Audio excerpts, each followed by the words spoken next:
Welcome, everyone, to the Unfiltered Podcast. Lee Stevenson here from Orlando, Florida, broadcasting live. I have the privilege to be a local church planter and oversee church planting for Converge. I'm Danny Parmalee and oversee church planting for Converge Mid-America, coming from the Nashville studio today. And it's fun to have you as my sidekick here, Danny. And today we're going to have just an honest conversation about church planting, and specifically, why is church planting so hard? That may seem like a simple question, but the reality is that is reality. And so many times I sit down with new church planters, I'm sure you do, and going, this is harder than I thought it was going to be. Yeah. So let me throw the question at you first. Like, Sure. why is church planting so hard? Like, how do you answer that question when people come to you and begin to whine and complain? Yeah, it's fun. I mean, I literally in the last couple of weeks, those have been the exact like, hey, this is so much harder than I thought, type of thing. I think the reason why it's most difficult is because it is so personal. In other words, as things don't go the way that you expected or the way that you want them to go, you kind of almost have to look at yourself because you're the one that's starting it. You're starting it from nothing. Whereas, if you took some job or even ministry, a church that's been around for a while, you can easily kind of point the finger and say, well, you know what, there's a bad culture here, and there's these elders that are in place and they've been in power for 20 years, or hey, they just have a really bad sound. I don't know. You can just say anything. You can point the finger. Where as a church plant, everything that happens is your fault, good or bad. Because Amen. you're the one that's setting the culture. It's like, oh, there's bad leaders in place. Who put those leaders in place? Or man, this is a horrible facility. Who picked the facility? I mean, just anything that happens, and that's just. I'm not even saying that's right. I'm just saying it's hard because it is so personal and it's tied to you. So I remember early on when people would ask, Danny, how are you doing? And all I did was report to them how the church was doing, to even just recognize the danger in that of how closely tied it is to our own self-worth and how we're doing in that type of thing. So, all right, your turn.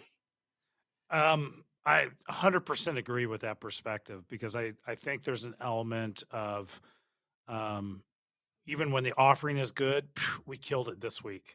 Yeah. When the seats were full, man, God's good. He's blessing us. And then when the opposite happens, is like, shoot, what did I do wrong? And Yeah. we personalize everything. And so I think that's definitely one of the things that planters, you've got to watch out for. I think the other thing too, and again, I want to be cautious in how I sound, but I think it's an element of, we don't have a good theological understanding about spiritual warfare. And I don't think we talk about it enough. Um, and the reality is, like, as a church planter, when you're stepping out there declaring to the world, I'm going to plant a church, like, you're declaring war from the heavenly perspective. Yeah. And I think we undermined um, the challenges that's going to bring. All hell is gonna break loose in order to Yeah. kind of push back on what you're trying to do. And I think sometimes we undermined, or we don't have room in our theological box for how do we explain that supernatural side of what we're actually being a part Yeah. of. And add it to the thing that I shared is when it's spiritual warfare that's personal. It's one thing where it's like spiritual warfare, like we got kicked out of the school. It's a different thing where it's like my children are, like somehow affected, or Always there's sick, something going to or yeah. health, or those types of things. If that's, truly spiritual warfare stuff, can just be really, really difficult. The other thing is, I believe that things are just so magnified because everything is so small. So, in other words, when you have 40 people that are a part of your launch team, and if you have 2.5 families leave, if there is such a thing, but let's just say, there's some people that are connected, 2.5 families leave, you go from 40 to we'll say 30, just because they've got a couple kids and maybe there was one friend that was coming with them, husband, wife, maybe a parent and, 2 or 3 kids. So you go from 40 to 30. Losing 2 families when you're a 350 person church is nothing. It happens every single week. You gain one, you lose one, but you lose 10 people in one week. The whole feel and the dynamic can feel completely different. Yeah, you The lost a momentum quarter shift. of your people. Right. And so I just feel like everything's magnified, and there's just so much fear of getting to a place of stability that even the minor things feel more magnified. If someone is upset, and then you're wondering, okay, well, are they going to be jabbering about this to essentially everybody in the church, because they can, because there's one launch team meeting or one group of people or one bowling outing that you'll all be at, and will that person be like, oh, you know what, the pastor did this wrong, or I disagree with this decision, who's with me, and let's go, let's leave this thing, so again, I'm not saying it's right, but there's just that fear that it's not going to work, and then again it traces back to that, how does that reflect on me personally? I tried to do something and I failed at it. And I think some of that couples with the fact that sometimes I think as church planners, we can walk forward with unrealistic expectations where Mhm. we just think, "Hey, I've raised X amount of dollars. We put together a really cool marketing campaign. I'm doing God's work. He's going to bless this." And we Yeah, just assume that that's going to show up in people and finances. yeah, And and I think that's unrealistic from a pure expectation standpoint. Anytime you're starting something new, it's like you're having to overcome the gravitational pull.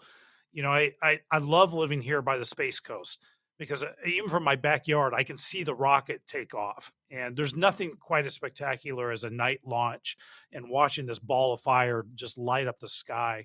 You think about the enormous power that has to take place in order for that rocket to break out of Earth's gravitational pull. The same thing's true about any new business, any new startup. Like there is a pull that is on you, and it takes an enormous amount of work, an enormous amount of energy in order to break out of that gravitational pull. I don't care if you're starting a restaurant, a tech company, a church, it's hard. yeah, And you just have to walk in with an expectation like for 3 years I'm going to work like I've never worked in my life in order to get yeah. this thing up and going and get out of that gravitational pull. Yeah, absolutely. And yeah, I mean, I just even you saying some of that as far as like the expectation, and you were talking about amount of money raised. It has been interesting for me to see guys that have raised significant amounts of money that still could never get it off the ground. So I do believe that, you have to have the ability to raise money, but just because you have money does not mean that you will form a healthy, successful church. You cannot buy people to come to what you're doing. And guys will be like, I've got money You and I can't? can preach. I've got money and I can preach. And we've talked about that before on the preaching, when everyone thinks they're a great preacher. I've got money, I can preach. So there's going to be a church that's launched out of this.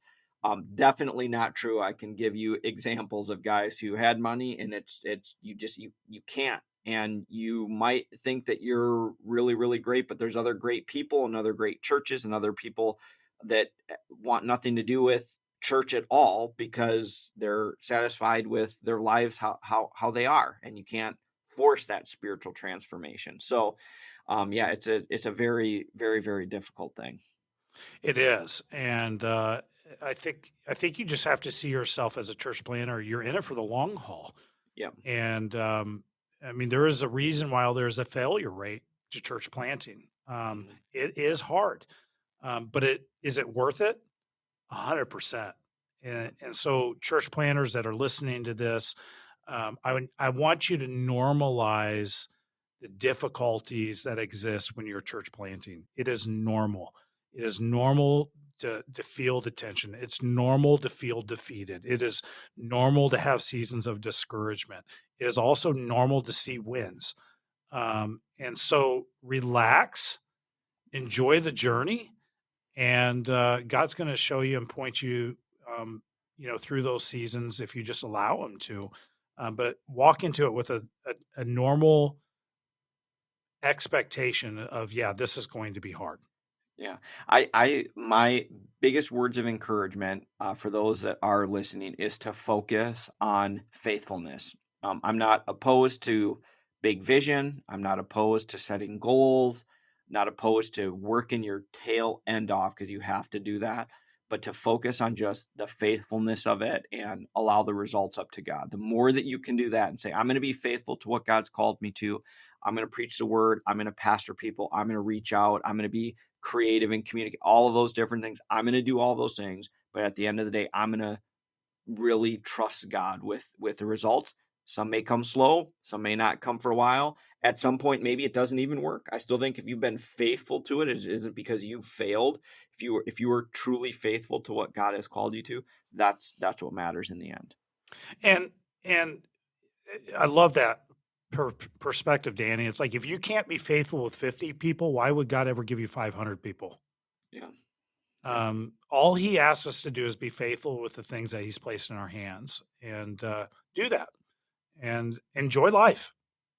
Trust that God's doing a great work. So, church planning, yeah, it's hard, but it's worth it. And we need more of you to be willing to take that journey and face the difficulties and go forward. Lives depend upon it. Eternity depends upon it. Thanks everyone for tuning in to this podcast. And we're just doing our job, trying to keep it real. And I would say until next time, you keep it real.